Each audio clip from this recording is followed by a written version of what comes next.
I know prior to being involved with Dope Black Dads, often I would have conversations in my head about things and not really speak to people about stuff because I didn't really know how to approach it. But actually being involved in this group and being a part of this and actually being able to be with other Black men who are professionals, who are dope, who are dads, and kind of are not afraid to be vulnerable, not afraid to kind of say how they're feeling, not afraid to be emotional and kind of be open, has allowed me to do that myself a lot more. And I've definitely found a huge benefit from being a part of the group and being able to share. And I think a lot of other people that are part of the WhatsApp group, you know, and spreading it far and wide with Facebook and Instagram, I think people are starting to see the kind of impact that we're able to have on it.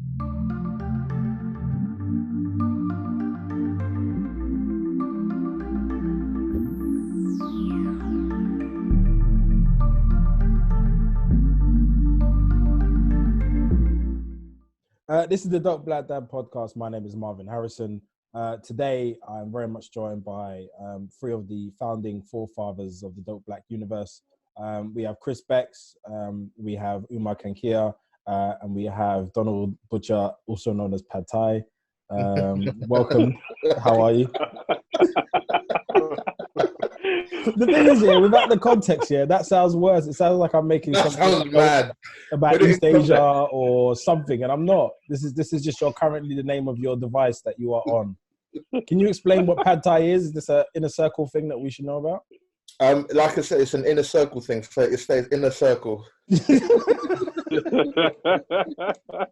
All right, so I wanted to get us all together because behind the scenes, us four are pretty much driving the ship with Dope Black Dads. We look after the spaces, we're driving a conversation, we're setting the tones and the rules.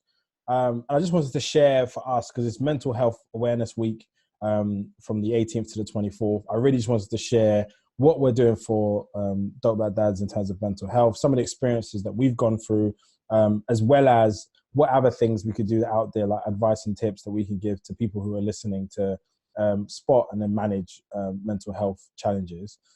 So one of the first things is like the group itself. We've got tons of spaces. Can anyone just go through the different things that we do and kind of some of the work and stories that you've come up against? Sorry, what have you found from the group? So obviously we've got the WhatsApp group, which is kind of the original, the precursor to everything. You've obviously got the Facebook page, you've got the Facebook group as well. And then you've got like the weekly calls that we've been having during the corona crisis that's been happening over in the UK. So it's kind of incorporating kind of an open space for people to be able to communicate and share on a weekly basis. So I think that's been really useful, especially during these challenging times where people have not been able to go out and see people physically. Obviously, we normally have like a once a month kind of gathering as a group in person, but obviously because of coronavirus, we've not been able to do that. So having that weekly check-in and that weekly call, I think has been really, really useful because we've been able to deep dive in a lot of different topics over the last few weeks. And I think it gives people an opportunity to speak up. It gives people an opportunity to vent. And I think it gives you that, within your day of probably spending at least 23 hours of it at home, you have that 2-hour window where you're kind of able to just remove yourself from everything and just do you and kind of talk about your own experiences and talk about things that are affecting you in different ways. So I think all of those things collectively allow us to kind of express and share and be who we are. Yeah. And what would you say the biggest difference is between the Facebook groups, the WhatsApp groups, and the calls? What do you think they bring out of people in a different way?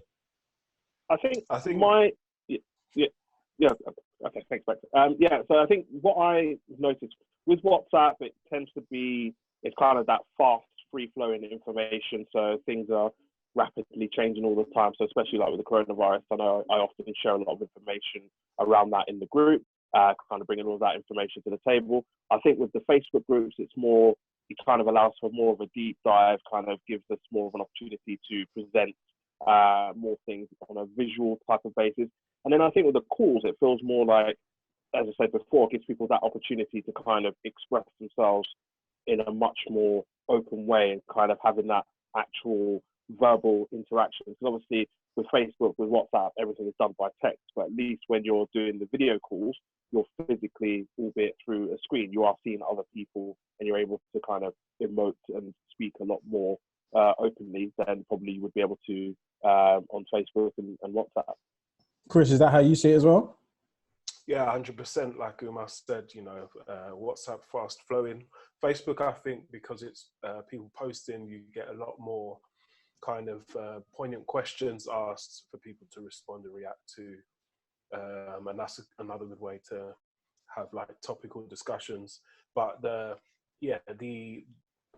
sharing call, the weekly sharing call, is definitely a more direct approach to us diving into our emotions and really asking sort of empowering questions and looking at ourselves, reflecting and trying to grow through that sharing.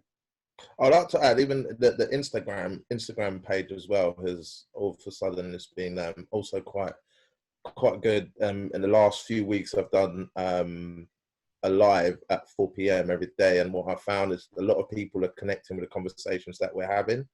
It's light touch, but it's getting people thinking, and it's getting people getting in touch. Not knowing that the space was available with the various guests that we've got on. They bring their following, and they also, they find us, and it's been, during this time, I think we've been able to use all the mediums we have to reach as many people as possible. Mm. And then, so I suppose, like for us, we manage a space and we create a safe space for a large group of people. But in terms of leading the group, that must obviously impact you. Can you guys speak to what it's like leading a group of 160, in some cases 400, 500, in other cases thousands of powerful, strong, diverse Black men? I think it's definitely. I think it's interesting because it can be challenging because obviously everyone has an opinion on something. We've got the ground rules that are established in the WhatsApp group, so we try and minimize a lot of the kind of non-essential bits of information that go out there. Kind of minimize and talk on sport and that type of thing. So I think it can get heated. Obviously, everyone has a viewpoint on certain things, but I think what's really powerful with the WhatsApp group, and it's something that I have found in the time that I've been in the group, is that ability to kind of share. And kind of, I think when you make it known that you're sharing something that's quite deep and meaningful to yourself, and you're kind of seeking that advice or that guidance, it's amazing how much different people have probably gone through a similar, if not a same type of experience as you have, and are able to kind of share on that level. And you're kind of able to look at things from a completely different perspective. I know prior to being involved with Dope Black Dads, often I would have conversations in my head about things and not really speak to people about stuff because I didn't really know how to approach it. But actually being involved in this group and being a part of this, and actually being able to be with other Black men who are professionals, who are dope, who are dads, and kind of are not afraid to be vulnerable, not afraid to kind of say how they're feeling, not afraid to be emotional and kind of be open, has allowed me to do that myself a lot more. And I've definitely found a huge benefit from being a part of the group and being able to share. And I think a lot of other people that are part of the WhatsApp group, and spreading it far and wide with Facebook and Instagram, I think people are starting to see the kind of impact that we're able to have on everyday life. And I think that's really important. I think, Chris, so Donald, you've been on the front line for a while. How has your experience been? I think for me, it's twofold. It's challenging in the sense that it challenges me because you take on so many things in terms of what people are saying and people looking to you to maybe have the answers or maybe not have the answers, but just listen. So it's taught me how to look at things from a different lens. The different lenses that people have, the different issues that people have, and also being more compassionate and understanding and knowing that these are challenges that you might face but might not quite know how to vocalize. And it's also taught me integrity because you are essentially you can be the face, or you are the face at times for Dope Black Dad. So you have to make sure that your own, can I swear in this podcast? Can I swear? Yeah. Oh, You have to make sure that your own shit's in order, right? So you have to make sure that you're getting your own house, and what you're telling people to do, or what you're advising people to do, or people that are following you. You have to make sure that your own stuff, you are following that advice yourself. So at times you might find yourself at a place of discomfort, because you might not, you might want to hide away or carry away from what you're telling people to do, but you have to go and do that yourself. You have to almost do the internal work first before being able to pour into other people. Yeah.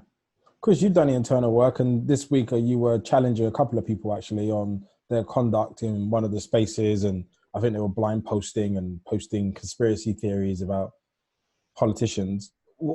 How have you find it, and what could you explain what the rules are, or what the parameters are for how we manage the spaces? Good one. I wish I knew these off by heart. I'm pretty good with them. I'll try and keep it succinct. So we tried to avoid extensive conversations about essentially things that are not either related to your experience as a Black person, parenting, or generally information that we feel will be beneficial to everyone. But even in that sense, there's grey areas. So, for example, talks about politics, which can go from talking about things that directly affect our community to things that just people's general dislike of specific political figures, and obviously you don't want it to overextend in that way. I would say, in just looking at how it affects us mentally, it is one of the pitfalls, that sometimes you have to regulate the conversation. But with the same respect, I would say it's not so tough, because we do have those basic guidelines in place, and so people normally fall back into alignment and respect that. Other thing I would say is that, just touching on what Donald said, is it's really useful, because in one area, on one day, you can be sharing an experience or knowledge with someone to help them, just based on your own lived experience, and on another day you can be completely absorbing something that you haven't addressed or thought about before for yourself, just through reading. And so there is like a twofold purpose in that you both receive and are able to share sort of useful information and guidance from each other. Yeah. How about you, Marvin? What do you get from it? What do I get from the group? I found it very difficult. One of the things that I was identifying yesterday, so we did our sharing call, and we were asking everybody something that they are pretending when in reality something else is going on, and the impact of that is, and then how I'm going to rectify it. For me, leading men or being in a position of guiding men, protecting men, is a massive, massive challenge. So when I was reading the book Ways of Superior Man, one of the chapters came up about holding court with other strong men, and telling them the challenges that are in your life. Yes, fantastic book. And hearing their critique of how you're handling things. And to be honest, I think I do invite enough criticism and space to speak freely, but I also reject a lot of it. It really is a fictitious relationship with critique in the space, because on one hand, I want to grow too. So originally it was designed as almost like my own space. It's like it was selfishly my thing for me to help me through parenting. And then it evolved into a thing for parents about parenting and masculinity. And there's still a piece of me that's like, no, it's my space. So if you enter my space and bring views or energy that I find unhealthy, or you communicate in a way that I would say is, we call it violent communication, but it doesn't necessarily mean you're punching someone in the face, but you're not able to participate in non-violent communication, I find that really problematic for me. And I then go into fixer mode. And I would say that my 1.0 of my fixer mode is I will try and consult and draw lines about what's possible and what's not. And I'll say the 2.0 of that is that I just become a very assertive and I will remove people. Because I want the space to be curated in a way that means that I can thrive in it. The problem with that is that other people may be impacted by those decisions when they've been invited into a space to grow themselves.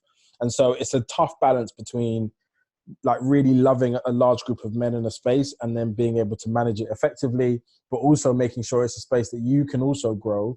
And I'm, as the founder, on the receiving end of more information, more insights, more experiences, which allows me to grow at a different rate to other people. And so if I get to a destination or get to an understanding quicker or at a different time, and I share it with the space, I'm almost like, I have this thing which I'm expecting everybody to just pick up on it and carry on with me. Like you should be feeding off of the information that's being sent in, but it doesn't really work like that. And that I've found quite difficult. So if I'm really honest, I find the space a real challenge of most of the skills that I probably underdeveloped in my teens and my early 20s, but I'm really developing now. And I suppose the group does, I think there's that adage of that age old saying of saying, you know, you learn something new every single day. And I think the beauty of being in this group is that I genuinely feel like you do learn something new every single day. And we are growing in ways that, you know, it might not be completely visible to the outside person. Like straight away, you might not see that change in that person, but actually the levels of information, the levels of talent that is in this group, you know, it's amazing because I just think it just crosses so many different boundaries. It crosses so many different areas of work, areas of life, you know, different ages, you know, people at different stages in their life and stuff, you know.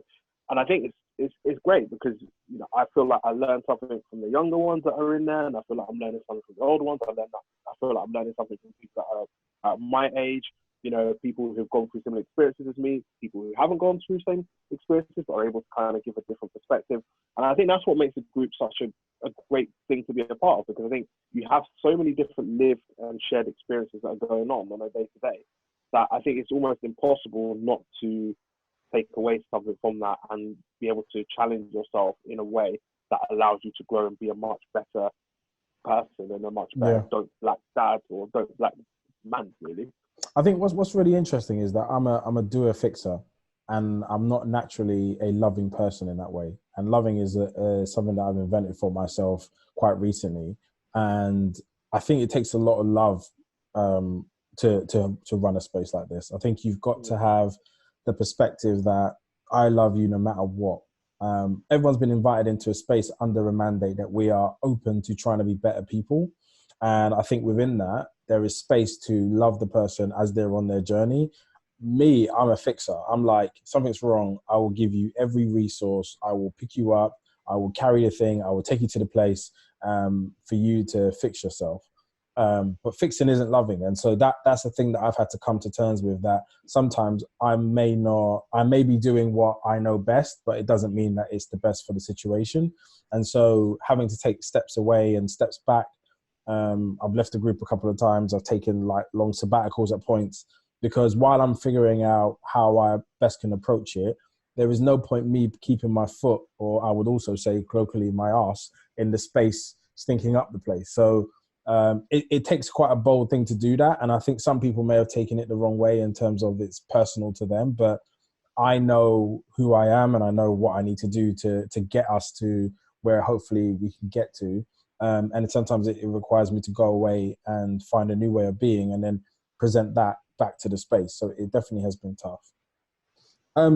One thing I would ask though is just, obviously we're in COVID-19 territory. How would you think that's changed the conversation, the mood? One of the things that I noticed from being online was there was almost a more dependency on online as a way to connect to people or to find or to burn time. And it was making quite a toxic environment at times. I think especially Twitter has become quite feral at times in terms of how people are communicating, the things that they're pursuing or the topics that they're trying to be writing seems to be endless. How have you find it? And do you think COVID-19 has impacted the space and made it worse or harder? Not worse or harder. but people definitely want to be heard. That's clear. And it's becoming more evident to both each other and maybe within themselves as well, that they want to be heard, and they're doing something about it because either they realize it or they've run out of escapes to switch to, and so now it's a good time. Can you give me an example of being heard? Yeah, let me think. So I guess actually I could use myself to a degree. I think that I'm probably more open now than I've ever been with the group. That's because of my situation, which is that I left just before, maybe 3 or 4 days, a week maximum, before lockdown for Australia, which is where I am now. And I was on my way here to reconcile my marriage, which is under some pressure at the moment, under fire. And as a result, I'm not actually staying with my wife and child. So I'm in a separate space, a random Airbnb, and having to sit alone with my thoughts. And yeah, I reached a place where I definitely needed to share. Otherwise, you know, I was on the verge of going crazy, you know, because I'm in 4 walls in a foreign country with nowhere to output. So yeah, and then yeah, other people who are able to, like I say, I guess, escape their daily issues or not have to ponder on them for too long, are probably experiencing the same, and that's why they're now finding their voice, because they finally, I think, have more reason to utilize the spaces that we're providing. Yeah. Could you speak to the processes, the kind of journey you've been through? You know, like, for example, when they talk about when you die, there's like several phases. Like someone dies, like there's denial, then there's, you know, what's been the journey for you in terms of being in isolation, alone in Australia? Well, it's funny you say that, because the question that you asked yesterday with regard to who we're being is probably one that I'm answering at the moment. And my process has been, I think, coming here, it was definitely to, at all costs, try and engineer a specific outcome, which was to reunite my family, reunite with my wife. And as the more I've been left alone to think, the more I've gone into this place of actually, how did I get here in the first place? What am I doing that is contributing negatively to my marriage, and what kind of things am I holding on to or keeping that really just don't work and need to be reassessed? Or what things am I holding on to and keeping that don't contribute but I'm okay with, you know? So on both sides of that. And then, yeah, I really just came to a place of, in the time I've been here, I've met somebody who later told me they had COVID-19, a random person who I was just talking to very briefly in a shopping mall before lockdown began, told me later, because we exchanged numbers, it was a guy that he had COVID-19. So I went and got checked, and obviously isolated from my daughter for 2-3 weeks, maybe even 3. And then after that, I also had a car accident, which wasn't crazy, but really got me thinking about life and what I want to leave behind, you know. And so now I'm in this space of gratitude and really just thinking more about being as authentic as I can be with people, with everyone in my life, and sharing, not being afraid to say I love you and things like that, and just waking up every day and looking at what I do have and thinking about the present day rather than what might happen in the future. Yeah. Donald and Uma, you both have 4 and 2 kids, respectively. You're at home. in isolation with them. How are you coping? And are you getting time by yourself? Do you have selfish moments where you're able to retreat? And I don't know, you just got a newborn as well. So how are you guys coping? Yeah, I think it's it's been difficult. I think the beginning part of all of this lockdown was was difficult. I think and I think it almost emulates what was happening in the space, in a sense that at the beginning everyone is kind of thinking, has been a bit more optimistic. When are we going to go back to work? If this is just going to be for a short period of time, and you kind of just try and go about your normal daily routine. And the second or third week, there was a massive crash where you're just thinking, this is not happening anytime soon. I'm not having a moment to myself, and I'm just treading water here. I'm just running on empty because I'm not spending any time myself. I get up and the kids, I've had a sleepless night. The kids still are taking over. I still have to work a full-time job, um, and do everything else. By the time you get to bed, mentally, you're exhausted. You don't even have time to think about what you want, what you're doing, or anything like that. And I've now moved into a space where actually I can stop and actually appreciate all of these things a lot more and accept it for what it is, and spend the time with my family, um, in a blessed way, in a way that I'm actually fortunate to spend time and see my kids every day, in a gratitude sense, like what Chris was saying.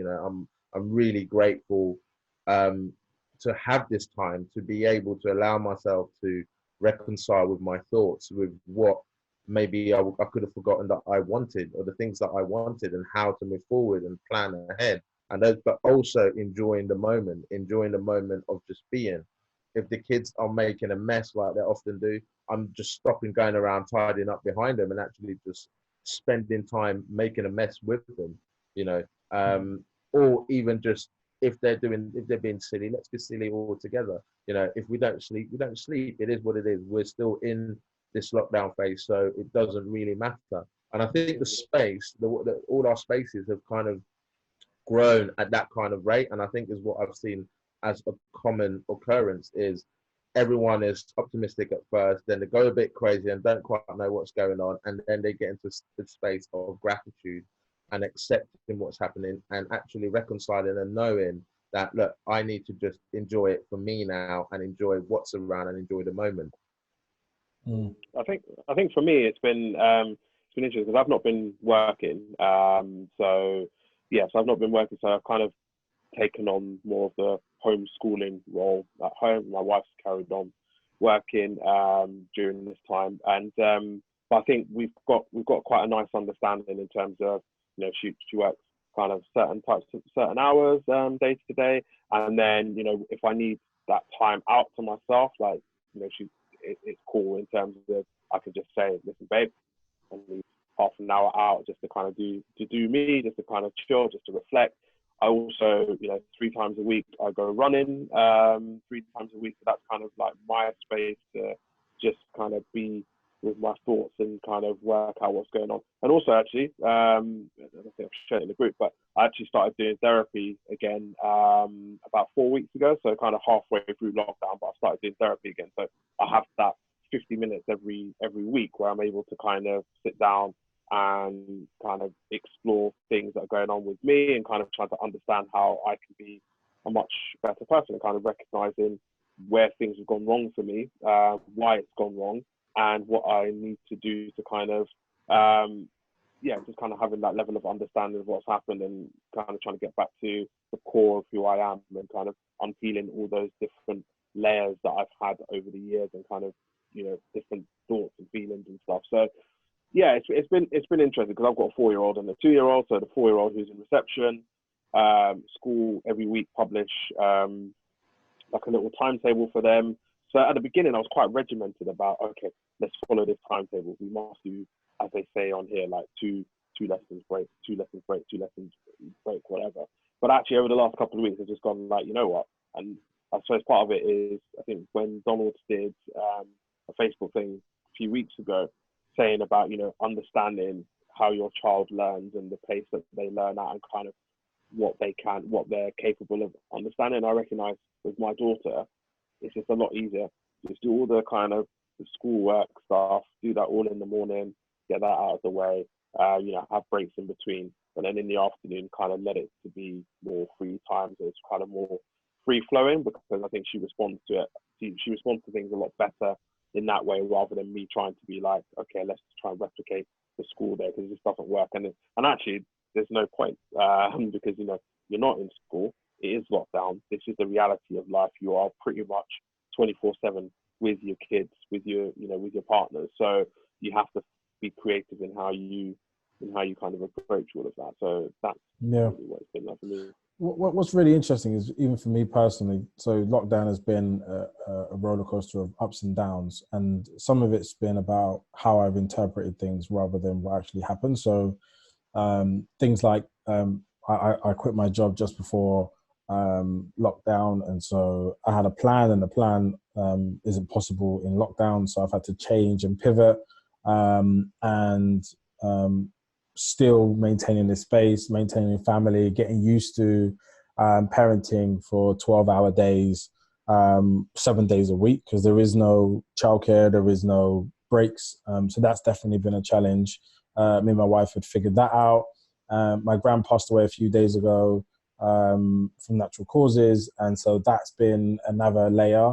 And so there is lots of different variables that I'm trying to compute.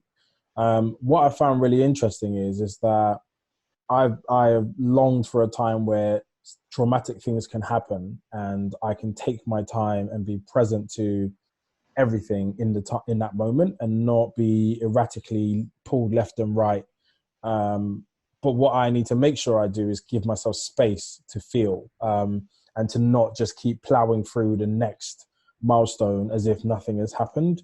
And so I'm trying to make sure that, yes, I still am on a podcast with you guys today. Then later on this afternoon, I'm going to my grand's house with my mum to clear out her house and go through her things, which is going to be emotional as well as empowering. And so I'm looking forward to it in one way, because all my siblings will be there, and we get to relive the house that I grew up in for the first 3-4 years, and all the memories that I have. We get to do that in that house. But then also we're saying goodbye to my gran, as well as living in an environment with limited movement. There's questions about what we can do in terms of gathering, celebrating her life, funerals, the size of the people that we can gather. So there's a lot of variables happening. And I'll be very authentic. If at any point I feel like it's not working, I will share, because I think this is quite important. I'm present to it all. I'm not hiding. I'm not pretending to be okay, and I am not. But that can change at any moment, and I'm hoping that I'm leaving enough space for that to arrive, and then for me to deal with it in that way. So this is the first time that I think I've been as conscious of all the variables around me, and I have a support system and people who can check, including you guys, who can check if you see me going on long rants in the group. You probably know something's not right, and you might ring me and double check. So I think that's a nice thing to have, is like having a list of people who can double check your own sanity and make sure they can, do a checking call and just be like, are you really okay? I think that is so important, because I know I definitely have utilized that a number of times in the group, where I've shared stuff, and then I've had, you guys have called me separately and just kind of checking in, making sure that everything is okay. And I think definitely with lockdown, it's allowed people, I like to think, to get more in touch with their emotional state and their emotional being, because this is something that no one has ever experienced before. Being told that your movements are restricted to the point that they are. You're only allowed to go to a shop. You're only allowed to go out exercise. Obviously, that's changed in the last few days. But having that level of restrictions when you're quite a free person, being able to just jump in your car, go here, go there, do this, do that. So having to kind of have all of that stripped away, and then kind of having to think about how things impact you on a day-to-day basis. How do you feel about this lockdown? And it actually, I'm not afraid to say that, there's been a few times when I've just burst out into tears, privately, just because it can be quite overwhelming, because you're just thinking, right, what is going on? But actually that's cool, because, I might burst out into tears, I might have that expression of emotion, but I'll also share in the group, because I think it's important to not just have that, it's important to have that moment for myself, but I think sharing that with other people, because it might trigger something in somebody else to maybe look kind of check themselves a little bit and think, actually, oh, have I been kind of going a bit too fast, or am I not thinking about things, or not checking myself in a bit more? So I think it's just so important to be able to have that level of accountability, which I think we're quite good at doing. Yeah, Donald. If I would say an alien, but if someone from a far land or a complete different culture arrived and asked you what the mental health challenges are for a male parent around masculinity or just being a male parent, how would you explain it to you? Explain it to them. Well, where do I start? The challenges of I mean, they vary, don't they? You can almost sector them into the emotional challenges. There's the kind of the physical challenges, and there's also the parental challenges. The emotional challenges that you go through are things like you you're in a society where you're not allowed to show your feelings, so you have to battle through trying to show your feelings, and you have to be accepting of yourself. That in itself is hard, because you look around you and the images that are portrayed of what a male father should be are very different to what you're trying to portray yourself, or what you want to be. And it's I wouldn't even know how to answer that question to start with. Because like I said, it's just so vast that where do you start? Like I said, the emotional side of it is the fact that, and it'll be different for everyone. It'll be so different from everyone, and there's certain things that I might say that might not necessarily apply to yourself or apply to Umar or Chris or a number of other dads, and they might be in different situations. Speaking from a situation where I am married and I have my 4 kids. My challenges are, for example, trying to find a time to be able to have my own mental health check. As I call it. Am I okay? Am I present? Am I doing what I want to do? Am I enjoying what I want to do? Am I enjoying my family? How is my marriage? Is my wife happy? Am I happy within myself? These again are some challenges that I would face as a married person. Now, someone that is maybe in a blended family, or maybe someone that is single, and they would have various challenges. So I think it's such a vast question that to answer that question, you need to. Cool. It's so individualistic. Yeah, Umar, do you have anything to add? The view that you have? Yeah, I think I agree with what Donald has to say in that sense, because I think there are so many. The challenges are different for different people. And I remember speaking to a recruiter about a month into all of this, and she was just saying how she's single, and that she hasn't been out of her house for like 4 weeks, and I was just like, rah. And I think obviously with me having kids, I'm trying to get, although we've got a garden, I'm still trying to encourage them to go out for a walk and stuff. So I was just like, have you not even been out for a walk or anything? And I could sense the angst in her, in the sense of she has not been out. She's set up like Zoom meetings with people or house parties, trying to interact with other people in her network, and that's kind of let her down and stuff. So I just think it's yes, I think like Donald was saying, challenges affect people in a different way. And I think, as I said, just to kind of reiterate what I've said before, that it's so important that you are aware of what's going on, how you're feeling, and being able to find the time to express that, whether it is in the group, whether it's kind of on your own in the shower type of thing, whatever. But you just need to be able to kind of have that level of expression. And I think post all of this, we're going to see a very different type of society, in terms of people being a lot more aware of their own kind of emotions, being a lot more aware in terms of their mental health and how that impacts them on a day-to-day basis. And I think even with everything that government is trying to do in terms of trying to get people back to work, we're just going to see a completely different way of how people are working as well. The fact that most people now are able to work from home, unless you are in an industry that requires you to be in a factory or in shops or whatever, there's going to be a change in that, because people now are not necessarily going to be in a rush to be like, I don't need to work in an office 5 days a week anymore. Like, we've shown in a 2-month period, maybe 3 months, depending on how long this goes on for, that you can work from home, and kind of having that ability to combine home working, being able to spend more time with your children, with your partners. I think all of this we're going to see a big shift, I think, in society post COVID-19. I think people are also going to be more appreciative of mental illnesses and mental health in its whole, in its entirety, because, like I said, mental health can span from, you know, from depression to anything that, you know, that you feel. So I think people, one, would have gained a wider understanding as to mental health, because at some stage, I read a crazy stat 2 days ago that said at some stage during this period, people would have suffered some kind of mental health illness. You know, people will also be able to recognize it more in other people. So I think people are going to have a better understanding of mental health, and we're going to see, hopefully, I'm hoping we're going to see a more loving and a more open society to these kind of, you know, well, that would be where it pivots, right? When people, on people's understanding of coping mechanisms, people's understanding of what these feelings they have are, and being able to frame them rather than just you know, being dismissive of them or trying to escape in some way, you know, because there's a lot of ways to escape and not address your feelings. You know, a lot of people, I found myself when I was first here playing Football Manager a lot, I was like, perfect, this is the time. And then I realized, actually, this game eats so much of the day.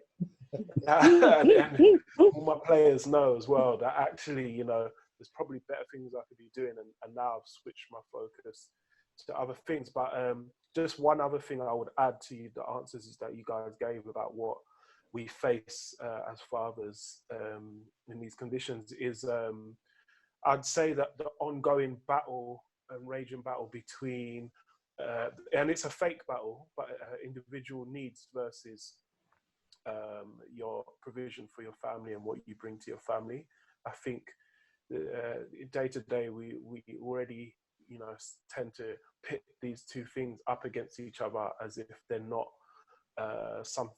they're not things that can both be served at the same time. But actually, you know, if you don't put fuel in the car or oil, then you can't drive. Thank you guys, really much appreciated. Before you go, can you just answer this last question and then tell people where you can be found, where people can stalk you and see your dreams and your families? What would you say the mental health stigma in the Black community is over? I'd love to hear your thoughts as you say goodbye. I think I'll kick off. Speaking as a mental health lawyer, that's parked at the moment. But speaking from that perspective and having done this for over a decade, I have seen firsthand the number of kind of especially black males that are in mental institutions across the country. And I think there is still a level of stigma that's attached. I think in older generations, I think they're not necessarily as open about speaking around mental health as maybe our generation is now, because I think we have a lot more of an awareness of what it means, you know, what mental illnesses are, the different types that are out there. And I think I feel like we're a lot more expressive, and I think it's going to take maybe another generation or two before that stigma kind of is reduced massively within the Black community. I think people now having more of an awareness that, you know, it's okay to suffer from depression or stress or anxiety. It's okay to have that, and it's okay to then seek help for that. Whereas I think before it's very much like, you know, like I know, like in Nigeria, for example, somebody has mental health issues, you're hiding them away. You don't want members of the family or members of the community to know about it because there's all the stigmas that are attached around that. So I think there is definitely more understanding. There's more awareness, and I think the stigma is starting to lessen. In terms of where you can find me, I'm on all of the normal social channels, so LinkedIn, Instagram, Twitter at Umar Kankia. Just, you know, Google my name and you will find me in all of those channels. Man, just served us, you know. I'm Googleable. Cool, I got you, bro. You've done though. There are articles and videos as well. Actually, I've done a lot of press stuff. You know. Well, look at that. That's cool, bro. We're humble to you, bro. It's cool, man. You can sign my chest later on.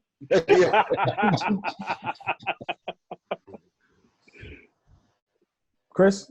Okay, Chris, you go. Sorry,